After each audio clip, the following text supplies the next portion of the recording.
दोस्तों नमस्कार। Social media का ज़माना है तो फेसबुक, इंस्टाग्राम, यूट्यूब और भी अन्य तरह के जो भी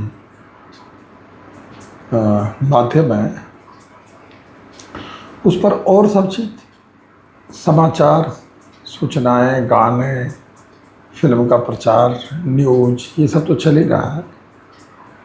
एक चीज़ आप लोगों ने ध्यान से देखा होगा, जैसे कोई फेसबुक खोलिए या कुछ भी खोलिए, 4, 5, 7 कुछ भी गाने या पोस्ट के बाद में एकदम से एक एडवर्टाइजमेंट आ जाता है। एडवर्टाइजमेंट आ जाता है, स्पॉन्सर लिखा रहता है उस पर, और इस तरह से आता है कि दिल्ली एनसीआर में यहाँ से इतनी दूरी पर, चाहे गुड़गांव हो, फरीदाबाद हो, सोनीपत हो, रोहतक हो, नोएडा, ग्रेटर नोएडा हो, तो दिल्ली एनसीआर में इस तरह का आ रहा है। दिल्ली में तो अब जगह बची नहीं है, लेकिन जो बाहरी इलाके हैं जैसे एनसीआर के 5-7 डिस्ट्रिक्ट हैं, यहाँ एक चीज उसका ऐड आ रहा है, और वो ऐड इस तरह आ रहा है जैसे कि आप यहीं ग्रेटर नोएडा का ले लीजिए तो 28,000 से 45,000 के करीब सर्कल रेट है अथॉरिटी,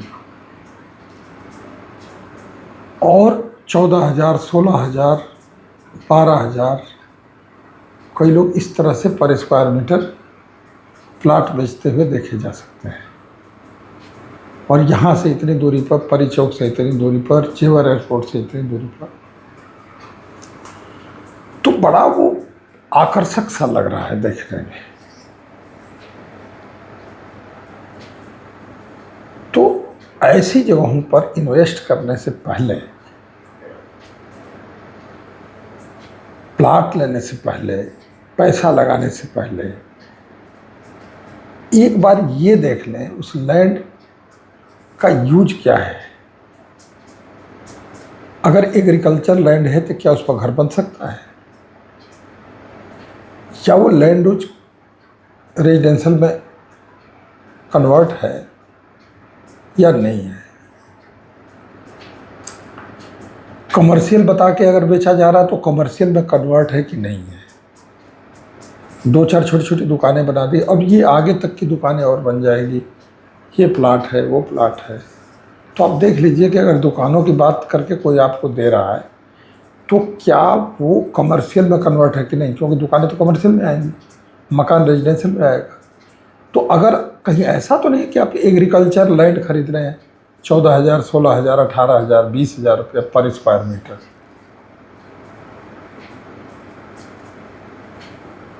ठीक है कि नहीं।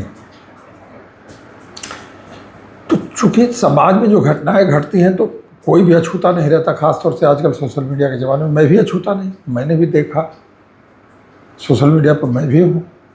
हर चौथे 5वें पोस्ट के बाद, गाने के बाद, जो भी है फेसबुक पर, सोशल मीडिया पर, इंस्टाग्राम पर, फेसबुक पर ज़्यादा है, या 8-10 चला है उसके बाद ऐड है जा रहा, आ जाइए यहाँ पर प्लाट इतने में, इतने चौड़े रोड पर, इतने एक्सप्रेसवे के बगल में, इस तरह से कई ऐड आ रहे हैं। और इस तरह के चक्कर में मेरे जानने वाले, मेरे साथ के नौकरी करने वाले कई लोग फंस चुके हैं, और बाद में पता चला कि वहाँ तो अथॉरिटी का कोई और प्लान था, या यहाँ तो अथॉरिटी ने ऑलरेडी मुआवजा दे चुकी है, अथॉरिटी की जगह है।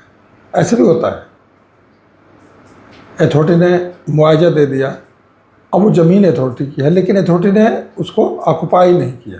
अथॉरिटी तो कभी भी कई बार 10-10 साल, 15-15 साल ऑक्युपाई करती है। इस बीच कोई भी आदमी गलत तरीके से, गलत मंशा से उस प्लाट को औने पौने दाम में वहाँ काट दिया। क्या यूँ कह लें, कुछ लोगों को पता भी है तो आंखें मूंदे हुए हैं, लेकिन पता भी है तब भी, नहीं है तब भी, नुकसान किसका है? इन्वेस्ट करने वाला का।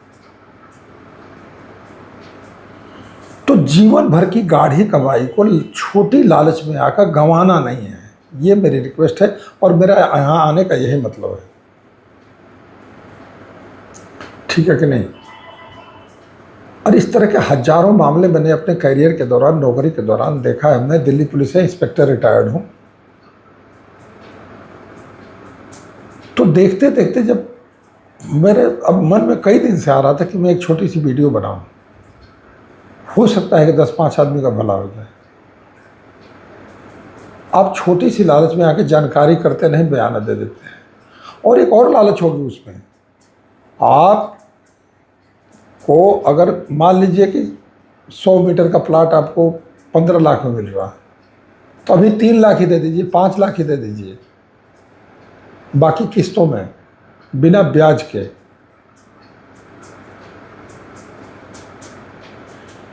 तो ये बात जो है कि ध्यान देने की है। दोस्तों, मैं पुनः निवेदन करता हूं आपसे, अपनी गाढ़ी कमाई को ऐसे छोटी लालच में आके गंवाएं प्लीज। बाद में पछताने से कुछ नहीं होगा। बाद में आप थाने के चक्कर काटिए, कोर्ट के चक्कर काटिए, वकील के चक्कर काटिए, कचहरी के चक्कर काटिए, या जिसने दिया है वो मिल नहीं रहा, उसी को ढूंढते रह जाएंगे आप।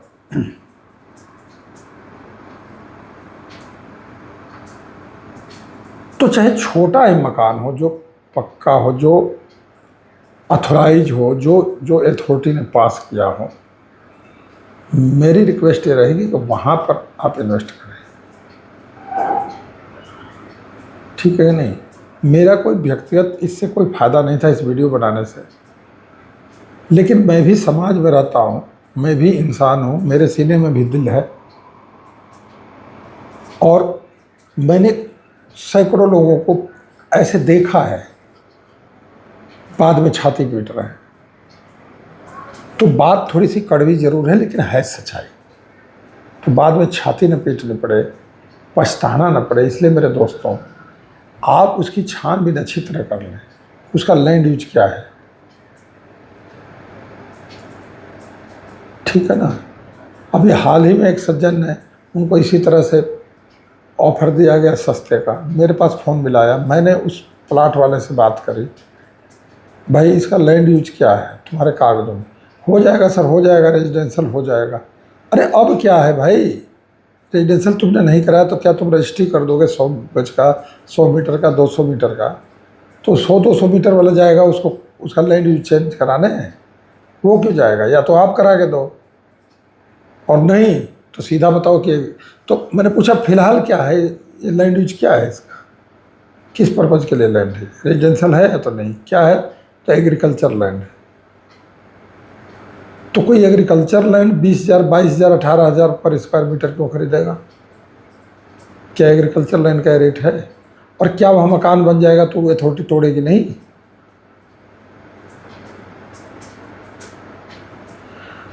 ये मैं अपने एक स्कूली के ही साथी बैठते, उनके साथ में कई दिन से मैं चर्चा कर रहा था कि यार ये तो बड़ा गलत हो रहा है। ये खास तौर से उसको रेजिडेंशियल बता के, हाँ कोई एग्रीकल्चर बता के बेचे तो कोई बात नहीं, तो उसका लैंड यूज तो है, क्या है?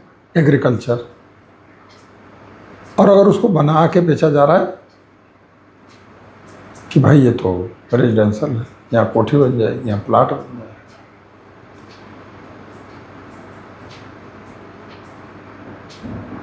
तो दोस्तों, मेरे यहाँ आने का यही मकसद था कि आप अच्छी तरह उसको पता कर लें।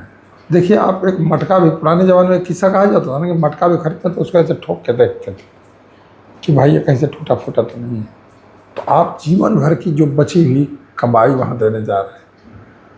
और ज़्यादातर आदमी उस एज में जाके वो सब चीज़ें, इस तरह की प्रॉपर्टी खरीदता है जब वो या तो नौकरी थोड़ी सी बची रहती है या नौकरी कर लिया होता है, यानी जिसको हमारे सनातनी भाषा में चौथापन करते हैं। चौथेपन में आके वो अक्सर कोई 50 का है, कोई 55 का है, कोई 60 का है, 65 का, 70 का, इस एज में हो जाता है आदमी। तो उसके दुनिया भर के इफेक्ट फैमिली में पड़ जाते हैं। कहाँ से कहाँ आदमी एकदम आसमान से आके धरती पर जाके गिरता है अगर कुछ ऊंच नीच हो जाता है। तो कोई भी इस तरह की छोटी लालच में ना आए, और मेरा यहाँ आने का यही मकसद था। और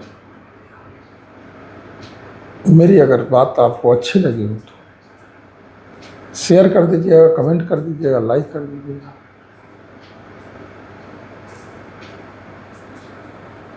मैंने तो अपना फर्ज निभा दिया।